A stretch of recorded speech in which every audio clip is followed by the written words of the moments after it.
ang napili lugar na pupuntahan. Dahil masarap ang hangin at magandang panahon. At ito ang pinakamagandang lugar na napili ko sa Bato.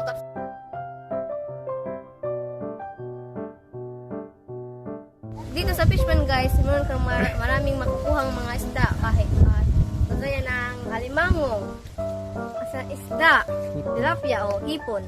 Kagaya dito ng sanggab.